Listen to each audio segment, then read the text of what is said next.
लोगोफोर जोंहा नै मोनसे नैबेयाव आबौमोनाव जोंहा मोनसे आलासि जानायनि मोनसे लाहार फाहार खालामदों। आबौआ जोंहा माने लेंहरदों आरोना जानायनि मोनसे फिसा प्रग्राम खालामदों नालाय दा जों बाहाय थांनो नाथाय ओंखारबाय आरोना लोगोफोर दा नायलांदो आरोना दा माने गोबांथार बिदिनो साब्रै साबासो एसे बुरजा मानसि दं लोगोफोर अब्ला नायलांबाय थादो आरोना दा लोगोफोरजों दा थांसिगोन दा ओंखारलांबाय आरो दा लोगोफोर नै जोङो मोनफैबाय मोनफैनानै नै बेदरा बिराद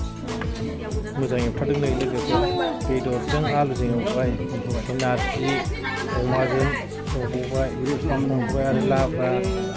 आरो बेबायदिनो जोंहा लाफा एवनाय लाब्रा कफि ओंख्रिया बिराद गोथाव जाहोबाय लोगोफोर नै दा नायदो माने जाग्राफ्राबो एसे बुरजायानो लोगोफोरनो दा नै सारिगिदि मौजोदै जानो थाखाय दा लोगोफोर माने बिराद मोजां मोनदों आरोना माने ओंख्रि बिराद बुरजा ओंख्रि जाहोबाय बिदिनो अमा बेदर आलु एवबाय आरो बेबादिनो नारजि अमा संबाय आरो बेबादिनो लाफा एवबावबाय आरो कफि आलु लाब्रा दा लोगोफोरनो माने बिराद गोथाव गोथाव संनानै जाहोबाय आरोना जों